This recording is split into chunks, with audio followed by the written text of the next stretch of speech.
On est déjà rendu en 2022. Ça passe vite. Mais avant tout, je vais vous souhaiter de passer une bonne année. L'école du jeu, en partenariat avec la boutique L'Imaginaire. Au-delà de vos attentes.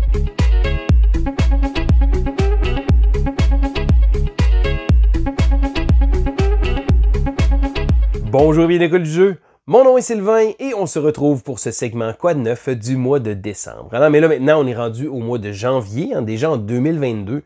Une nouvelle année avec plein de nouvelles expériences qui s'en viennent. D'ailleurs, j'ai parlé dans ma dernière vidéo de mes moments ludiques forts de l'année. Et là, tout au courant des prochaines semaines, des prochains mois aussi, je vais commencer à sortir un peu plusieurs tops sur les jeux de 2021. J'ai pas joué à tous les jeux que je voudrais. Donc, c'est certain que je vais me réserver une petite gêne pour mes jeux de l'année. Parce que souvent, il y a encore quelques jeux qui sont dans ma liste, donc des jeux très très forts même, qui risquent de faire certains tops. J'attends juste qu'ils sortent parce qu'il y a certains très très bons prospects qui s'en viennent. Mais je ne vais quand même pas me gêner et je vais produire quelques petites vidéos sur différents sujets. Donc, si jamais d'ailleurs vous avez une catégorie que vous aimeriez avoir, écrivez-le dans les commentaires. Donc, c'est toujours des petits segments qui sont le fun, des petites vidéos qui sont le fun aussi à faire pour moi parce que c'est certain que j'ai pas joué à tous les jeux.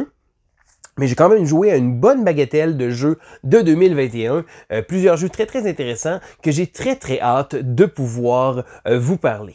Mais là on parle également de résolutions ludiques, je ne sais pas si vous êtes du genre à faire des résolutions ludiques, si jamais oui, encore une fois écrivez-le dans les commentaires, je trouve ça toujours très intéressant de vous lire. D'ailleurs, parlant de résolutions ludiques, je vais faire un retour sur celle de l'an dernier. Donc premièrement, je tiens à dire, il y a 2 ans, j'ai commencé cette espèce de petit concept-là de résolution ludique et j'avais trouvé ça amusant parce que j'avais beaucoup de jeux non joués et je m'étais dit, parfait, ça va être ma résolution. Alors à ce moment-là, j'avais 42 jeux non joués dans ma collection et j'ai finalement travaillé tout le long de l'année pour pouvoir descendre ça et arriver à la fin de l'année avec 0 jeu non joué. Mais ça, c'était l'année d'avant. L'année passée, je me suis dit, tiens, je vais sortir un nouveau défi. Je vais prendre 42 jeux de ma collection que j'avais vraiment envie de jouer parce que ça faisait longtemps que je ne l'avais pas fait. J'avais d'ailleurs fait une vidéo à ce sujet pour vous parler de tous les jeux qui étaient dans ma liste.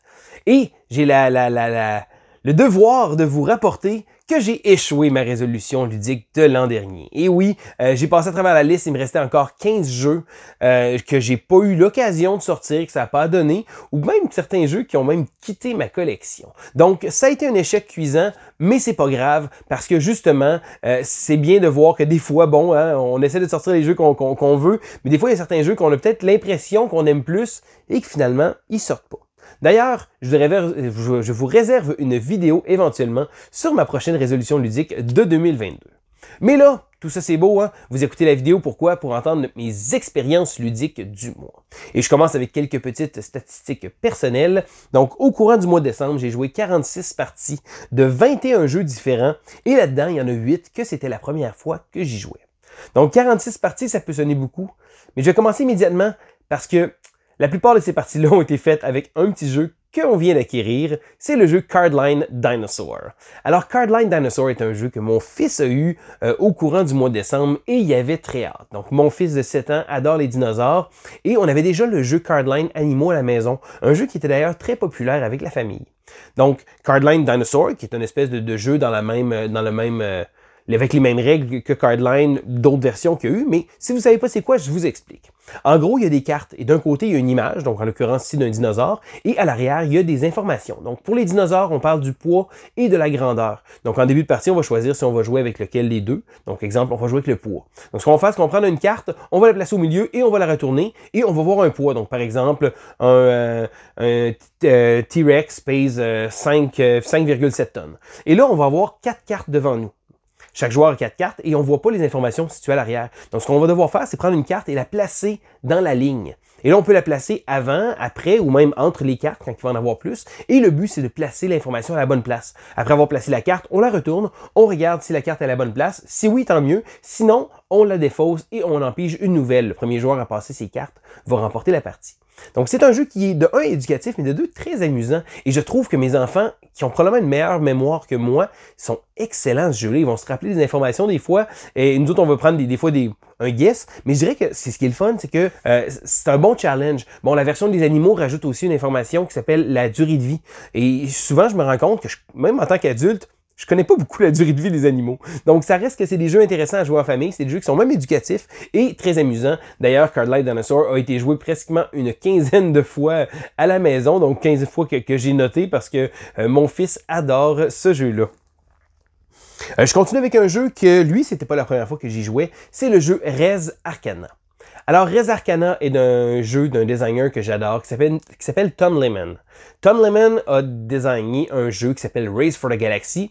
Et tous les autres jeux vont dans la même série, là, comme Roll for Galaxy ou New Frontier. Mais c'est un designer que j'adore. Et Res Arcana est un jeu que j'avais déjà joué dans le passé. Et c'est un jeu que j'ai eu un peu de la misère à accrocher au départ. Je dirais que mes premières parties, j'étais comme pas sûr. Et c'est en rejoignant qu'à un moment donné, j'ai eu un déclic pas possible. Et là, il y a une nouvelle extension qui est sortie. D'ailleurs, j'en ai profité pour pouvoir jouer une partie avec la nouvelle extension. Et je dirais que j'adore toujours ce jeu-là. Donc, ça a peut-être pris du temps avant que ça déclique, mais je trouve que c'est un jeu qui est vraiment super. Pour ceux-là qui ne le savent pas, c'est un jeu où on va avoir avec des cartes. Et là, notre deck de cartes va être très, très mince, très, très minime. Et on va devoir faire des combines parce qu'en début de partie, il va y avoir un draft qui va déterminer les cartes qu'on va avoir. Et après ça, c'est une course au point. Un bon engine builder comme je les aime. Alors, il va y avoir beaucoup de conversion de ressources. On va activer des cartes, faire des effets, des choses comme ça. Mais ce qui est intéressant, c'est qu'on le fait avec les cartes de notre deck. Donc, le peu de cartes qu'on a dans notre deck, ça va être ça qui va être notre machine tout le long de la partie. Je trouve que c'est un jeu qui coule très bien. Les extensions, d'ailleurs, je tiens à le dire. Habituellement, il y a des jeux qu'on va jouer, le jeu de base. Et là, on va dire, la prochaine fois que je vais jouer avec des nouveaux joueurs, je vais juste jouer le jeu de base. Après ça, quand on va rejouer, je vais rajouter des extensions comme des modules.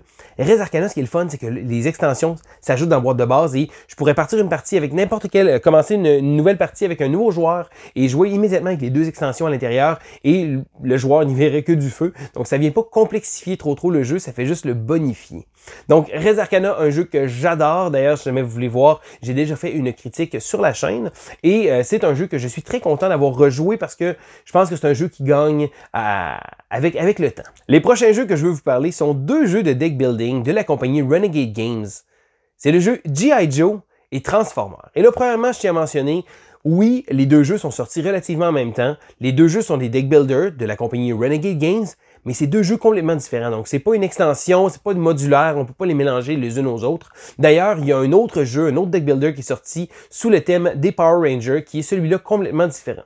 Malheureusement, les Power Rangers, c'est un peu moins ma tasse de thé, donc je n'y ai pas joué. Encore une fois, si jamais vous avez joué le jeu, gênez-vous pas de le marquer dans les commentaires. Mais moi, je vais vous parler de G.I. Joe et Transformers parce que, on se le cachera pas, le petit garçon de 8 ans en moi tripe sa vie. Ce sont deux des franchises de petits bonhommes le matin que j'écoutais et que j'adorais. Je pense qu'avec ça, il y avait les Tortues Ninja. Je pense que ça faisait les trois super shows que j'écoutais, que le petit garçon en moi écoutait. Et quand j'ai vu G.I. Joe et Transformers arriver, je me suis fait « Oh wow! Hey, je suis vraiment curieux de voir c'est quoi. » Donc, G.I. Joe est un jeu coopératif où on va devoir travailler en équipe pour pouvoir compléter des missions. Alors, il y a des cartes qui vont faire des missions. Et les joueurs, c'est vraiment un aspect coopératif très intéressant d'ailleurs. Donc, comme la plupart des deck builders, on a une main, on a un deck, on a des cartes qu'on peut acheter au milieu, les cartes vont se remplir. Donc, vous voyez un peu le topo, c'est le deck building un peu traditionnel. Mais ce qui rend le jeu très intéressant, c'est les missions qu'on va avoir à faire. Et là, il va y avoir des cartes qui vont être placées, encore une fois, selon le scénario qu'on choisit, différentes cartes. Et avec ça, il va y avoir des complications, donc des personnages qui vont venir nous mettre des bâtons dans les roues, des choses comme ça. Ce que j'ai vraiment adoré de ce jeu-là, c'est le concept de mission. Parce que quand on part en mission, premièrement, on va prendre un véhicule. Il y a un hangar avec des véhicules. Au départ, on a simplement un genre de petit Jeep, mais on peut avoir des avions, des bateaux, des choses comme ça. Donc, ça fait très, très G.I. Joe. Et là, on part en mission. Et là, dans le truck, donc par exemple, mettons, dans le Jeep, on va pouvoir mettre 4 Joe. Donc là, on va choisir des cartes, donc des personnages qui vont avoir certaines aptitudes au combat et on va les placer dans le véhicule. Et là, les autres joueurs peuvent justement venir avec nous. Donc, c'est ça l'aspect coopération que je trouve vraiment sympathique. C'est que on part en mission et on dit, OK, bon, y a-t-il quelqu'un qui est bon pour faire telle chose? Parce que le jeu va venir avec des dés et des jets de spécialité. Donc, pour compléter une mission, on va devoir avoir, par exemple, un certain nombre de succès. Donc, par exemple, mettons 5 succès avec les arts martiaux. Donc là, les personnages à la base ont tous un dé si on le désire, mais il y en a certains qui vont être meilleurs en arts martiaux. Donc ça se pourrait que Scarlett, elle a 2 dés en arts martiaux. Donc on va choisir les 4 Joe, au maximum 4 Joe qui vont rentrer dans le Jeep et on va les envoyer en mission. Et là, le nombre de dés qu'on va avoir va être une pool. Et là, on va brasser ces dés-là et tenter d'obtenir des succès. On peut mitiger un peu les dés avec certaines cartes, certaines aptitudes qu'on va avoir. Mais en gros, si jamais on réussit ou on on passe pas la mission va être terminée, on va quand même l'enlever. Et là, on a des bonus à la compléter, on a des malus si jamais on a un fail. Et ce qui est intéressant, c'est qu'on ne pourra pas réessayer la même mission une autre fois. Là, l'histoire va avancer et ça se pourrait que plus tard dans la partie, nos gains, nos pertes viennent justement changer un peu la donne. C'est vraiment ça que j'ai trouvé ça intéressant parce qu'il y a un petit côté pression. Il faut faire en sorte de ne pas me laisser monter une jauge montée. Donc à chaque tour, ça va grimper. On a des cartes qui permettent de descendre. Donc c'est vraiment un bon jeu coopératif. Je dirais que c'est pas un jeu qui est absolument exceptionnel, mais si c'est du fan service pour le petit garçon en moi, ben tant mieux. C'est un jeu que j'aime beaucoup. J'ai vraiment apprécié à jouer et j'aime vraiment beaucoup l'aspect coopératif qu'on a avec les autres joueurs. Demander, OK, bon, c'est qui vient dans mon avion? Là, j'ai de la place pour une personne. Est-ce quelqu'un qui a des bonnes attitudes? Donc ça amène vraiment des discussions amusantes. Ça reste un jeu qui révolutionne rien du tout, qui, on se le cachera pas, tourne beaucoup autour des dés. Donc, si jamais vous êtes allergique aux dés, ça se pourrait que vous fassiez des jets, vous avez 8 dés à lancer, vous avez juste besoin de 3 succès et que vous réussissiez pas. Hein, ça se pourrait, c'est le genre de choses qui arrivent. Mais tout en étant comme ça, je trouve que c'est un jeu très, très divertissant. Et là, le prochain jeu que je vais vous parler justement, c'est Transformers. Donc, celui-là est un peu bizarre parce que on dirait qu'il ne savait pas nécessairement où s'enligner. Transformers est un jeu qu'on peut jouer de manière coopérative, on peut le jouer de manière compétitive, on peut le jouer également en solo. Et là, le jeu va changer légèrement. Ce qui est bizarre, c'est qu'en mode compétitif, c'est pas un joueur qui prend les Autobots puis l'autre joueur qui prend les Decepticons, c'est vraiment les joueurs qui vont avoir chacun leur deck d'Autobots, et c'est comme si on décidait qui va être le meilleur Autobot pour battre les Decepticons. Le thème rentre un petit peu moins bien. Mais en mode coopératif, par exemple, là, bon, ça fait bien parce que justement, on va avoir des méchants robots à affronter. Donc, en gros, qu'est-ce que c'est? Ce qui fait la différence de jeu-là, c'est que oui, c'est un deck builder, mais contrairement à avoir la traditionnelle rivière de cartes, on va avoir une grille de cartes qu'il va avoir. Et là, on va se déplacer et révéler des cartes qu'il va avoir. On va pouvoir attaquer des fois à distance, si on a des armes à distance, des choses comme ça. Et je trouve que ça vient vraiment donner un bon petit cachet au jeu de Transformers. Donc c'est la matrice, et là, on va pouvoir se transformer pour se déplacer plus vite. Lorsqu'on est en robot, on a des aptitudes de combat, on peut justement là, utiliser des cartes pour se transformer, utiliser des cubes d'Energon. J'ai trouvé que le thème était vraiment, vraiment super. Contrairement à G.I. Joe, j'ai beaucoup moins joué à Transformers, mais j'ai trouvé que le jeu prenait vraiment son envol lorsqu'on jouait à plusieurs. Parce qu'en solo, j'ai trouvé qu'il était aidable un petit peu si on joue avec un seul personnage, parce qu'il y a beaucoup d'assistance qu'on peut faire. Et là, les assists vont venir du fait que les autres joueurs peuvent nous appuyer quand on va essayer d'affronter des Decepticons, des choses comme ça. Et je trouve que le jeu vraiment se prête beaucoup plus à ça. Lorsqu'on joue en compétitif, là, on assiste, mais là, c'est bizarre parce que on force notre aide, mais on va récolter des points de victoire. C'est un peu bizarre, un peu comme concept. Mais encore là, je l'ai moins exploré que G.I. Joe. Ça reste un jeu très intéressant et c'est très différent, surtout de G.I. Joe. Et j'ai bien hâte de le réessayer, et surtout de l'essayer probablement en multijoueur, parce que les parties en solo, je suis pas trop convaincu encore. Ceci dit, j'ai pas énormément joué, donc c'est un jeu que je veux découvrir au courant du mois. Je continue avec un jeu qui a eu beaucoup de temps de glace l'année passée chez moi. C'est le jeu Marvel United. Marvel United, que voulez-vous? C'est Marvel, avec des petites figurines. C'est un jeu que je vous ai parlé souvent sur la chaîne et j'ai d'ailleurs backé la nouvelle version de X-Men. La version est encore chez un ami qui l'avait backé, on l'avait backé en groupe. Donc j'ai pas encore pu essayer X-Men, mais il y a tellement de choses que j'ai pas explorées encore de la version de base que je me suis permis pendant le temps des fêtes de jouer avec mes enfants. Et là, j'ai joué plusieurs parties avec les enfants, mais j'ai gardé le jeu sur la table et j'ai joué en solo aussi beaucoup. Donc, les enfants, parfois, on va jouer une partie avant de se coucher. Et après que les enfants se couchent, papa, il a continué à jouer. Et j'ai pu explorer beaucoup de méchants. J'ai pu explorer beaucoup de personnages différents. J'aime beaucoup ça. Bon, j'écoute tous les films de Marvel, les séries. Je me suis amusé à faire des équipes avec les dernières séries que j'ai écoutées. Bon, j'ai écouté Hawkeye. Parfait, excellent. Après ça, bon, on a vu le film Shang-Chi. J'ai joué avec Shang-Chi avec les enfants. Et je dirais que c'est vraiment le fun, ce jeu-là. Et ce qui est intéressant, c'est que je peux le jouer en mode familial, un peu plus relax, et je peux le jouer justement en mode solo avec mettant du challenge.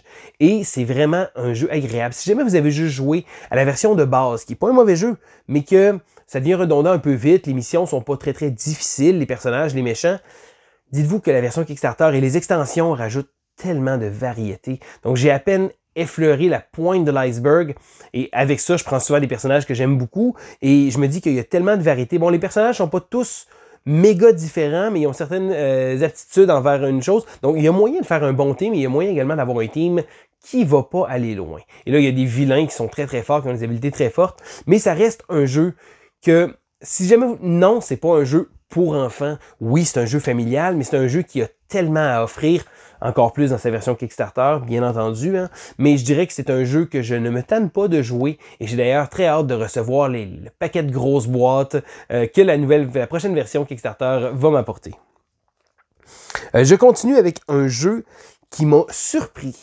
C'est le jeu Micro Macro. Donc, premièrement, Micro Macro, je sais, les gens en ont parlé beaucoup l'année dernière. J'avais vu le concept, je trouvais ça que ça allait être intéressant, mais sans plus.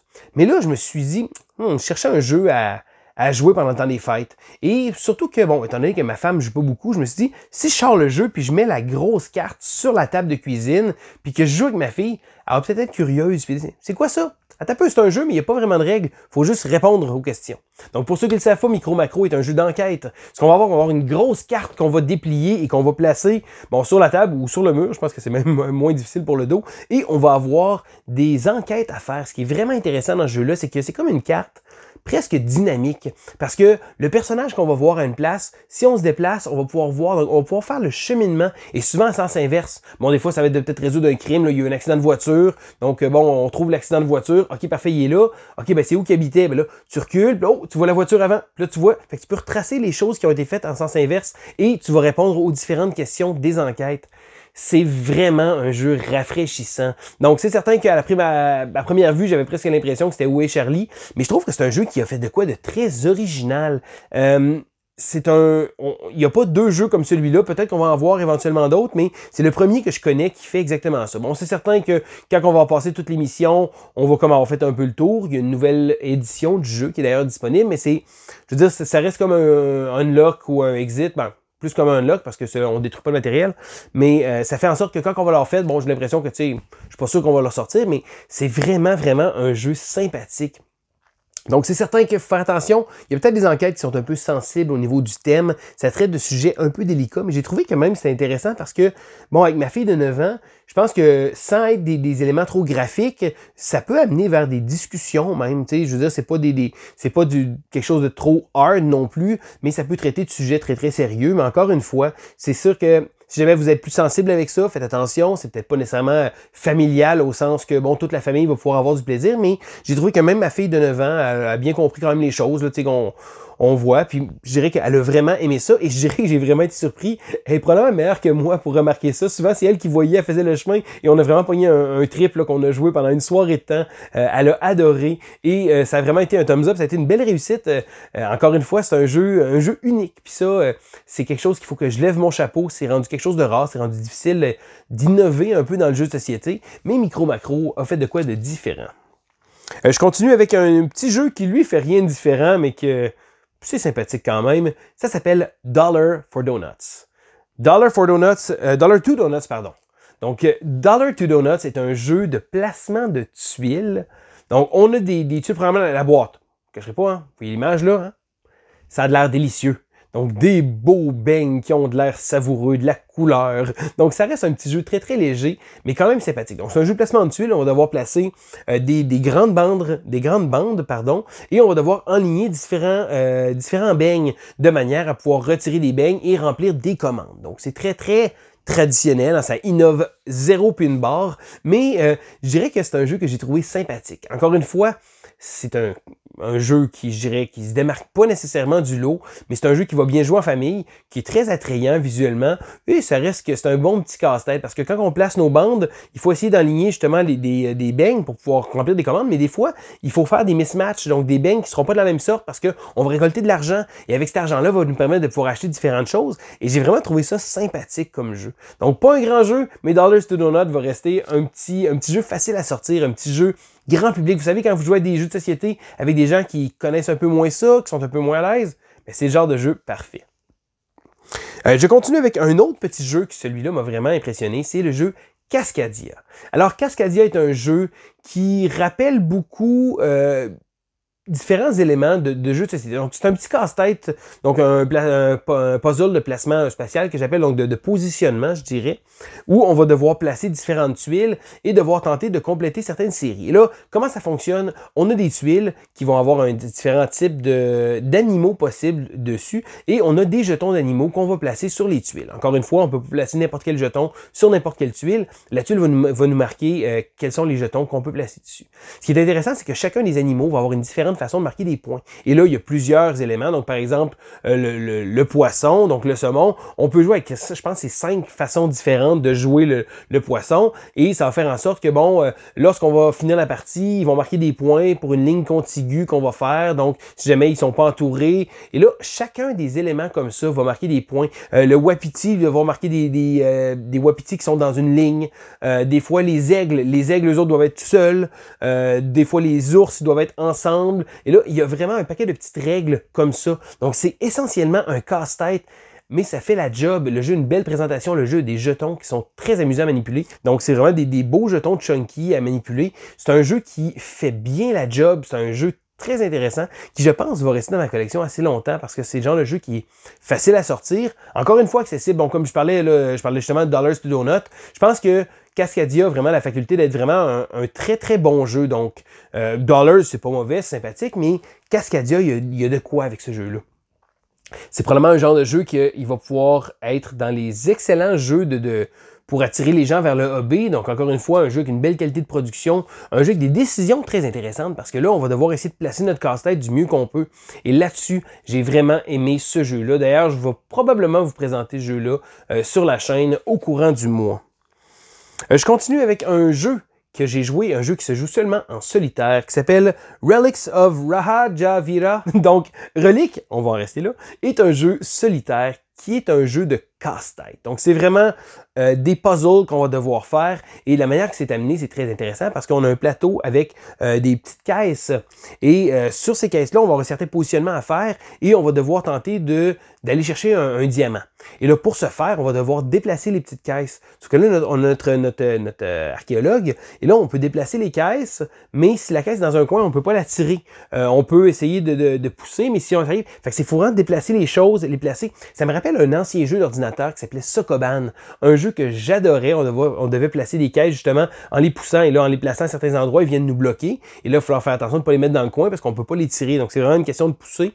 Un petit jeu de puzzle très sympathique. D'ailleurs, il y a une extension qui était sur Kickstarter que j'ai backé. Donc là, c'est certain, j'ai joué les 10 premières missions. J'ai à peine défleuré le début. Là, il va y avoir des nouveaux types de boîtes qui vont apparaître, des nouveaux challenges aussi. Et je trouve ça très intéressant, très sympathique comme jeu de casse-tête. C'est difficile un peu à expliquer sans le jouer, hein, parce que mais ça reste vraiment un petit puzzle en solitaire très sympathique. Le prochain jeu que je vais vous parler est un jeu que j'avais très hâte de recevoir. Donc, j'avais couvert lors de la campagne Kickstarter le jeu Lizard Wizard. Donc, j'avais eu une copie prototype du jeu.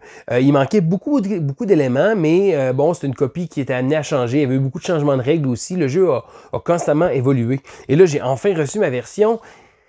Et, premièrement, le matériel est absolument incroyable. Donc, bon, Lizard Wizard, premièrement, c'est un jeu de la compagnie Forbidden Games qui avait produit un autre jeu qui s'appelle Raccoon Tycoon. Raccoon Tycoon est un jeu pratiquement de spéculation. On devait acquérir des ressources, faire monter le prix et les vendre à plus gros prix de manière à avoir de l'argent. Cet argent-là allait servir pour pouvoir faire des enchères, pour pouvoir justement faire de la collection de certaines cartes. Lizard Wizard est vraiment une version 1.5 de Raccoon Tycoon. La différence, c'est qu'ils ont décidé de prendre beaucoup d'éléments de Raccoon Tycoon et ça a donné la base de Lizard. Et après ça, ils ont rajouté quelques petits fluffs autour. Donc, ils ont rajouté des petits éléments autour. Premièrement, le thème. Bon, Raccoon Tycoon est un thème un peu plus traditionnel. On avait du blé, on avait de la roche, on avait des briques, puis on construisait des bâtiments, des choses comme ça.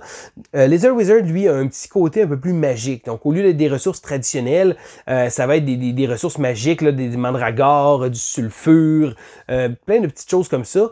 Et je dirais qu'ils ont décidé de rajouter beaucoup de petits éléments autour. Il y a un élément de sort qu'on va pouvoir jouer, un élément de donjon aussi qu'on peut faire, une espèce d'élément de pousse ta chance. Ils ont vraiment décidé de prendre plein d'éléments et de les mettre dans ce jeu-là.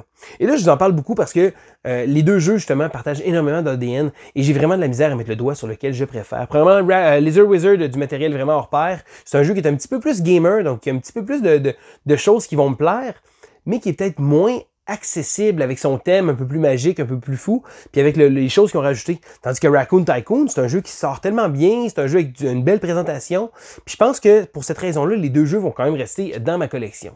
Ceci dit, si on me demande lequel je vais vouloir sortir avec des gamers, ça risque d'être Lizard Wizard. Alors, j'ai joué seulement une partie de Lizard et j'ai vraiment apprécié mon expérience, donc c'est vraiment un jeu super sympathique. Un autre jeu d'ailleurs que j'aimerais beaucoup vous présenter sur la chaîne, peut-être au courant du mois. Donc, et voilà, ça fait le tour de mes expériences de jeu du mois de décembre. Mais je veux savoir, vous, quels ont été vos jeux coup de cœur du mois de décembre? Est-ce qu'il y a des jeux que je vous ai parlé, que vous avez essayé, que vous avez une opinion différente de la mienne, ou simplement que vous voulez nous partager ça? Encore une fois, gênez-vous pas de le mettre dans les commentaires. Je sais que c'est pas tout le monde qui commente, mais prenez le temps, prenez quelques petites minutes pour ça, ça me fait tellement plaisir. J'aime ça répondre à tout le monde, j'aime ça de voir l'interaction qu'on peut avoir sur la chaîne. Et c'est vraiment ça que je vise avec toutes ces vidéos-là, c'est justement de pouvoir créer une interaction avec vous, de pouvoir générer des discussions et de pouvoir également découvrir un paquet de beaux jeux. Et là, si vous avez aimé la vidéo, je vous invite à faire un petit pouce en l'air. Si jamais vous n'êtes pas abonné à la chaîne, eh bien, abonnez-vous. Et si jamais ça vous intéresse de vouloir nous supporter, vous pouvez le faire via la plateforme Patreon. Vous allez voir toute l'information dans la description de la vidéo. D'ailleurs, parlant de nos Patreons, je tiens à remercier personnellement Martin Saint-Pierre, Vincent Mesureur, Amélie Lantier, David Favre, Miguel Piette, Jessica Hébert-Mathieu, Marie Jolivet, Jonathan Le Carpentier, Brice Romian et Marc Boudreau. Alors, merci beaucoup pour le support que vous nous donnez sur la chaîne. Donc, encore une fois, si jamais ça vous intéresse de voir qu'est-ce que c'est notre Patreon, eh bien, je vous invite à aller regarder dans la description de la vidéo pour tous les détails. Et voilà, ça fait le tour de ma vidéo. Alors, je parle, hein, ça faisait longtemps que je vous ai pas parlé. Je pense que ça faisait presque 2 semaines que j'avais pas sorti de vidéo. Ça faisait longtemps que j'avais pas pris une pause d'une semaine où que j'ai rien sorti. Ma dernière vidéo remontait du 24 décembre. Mais là, je suis prêt à vous apporter un paquet de nouveautés, à vous parler d'une tonne de jeux et surtout de pouvoir partager ma passion du jeu avec vous. Donc, c'était Sylvain pour l'école du jeu et on se dit à la prochaine!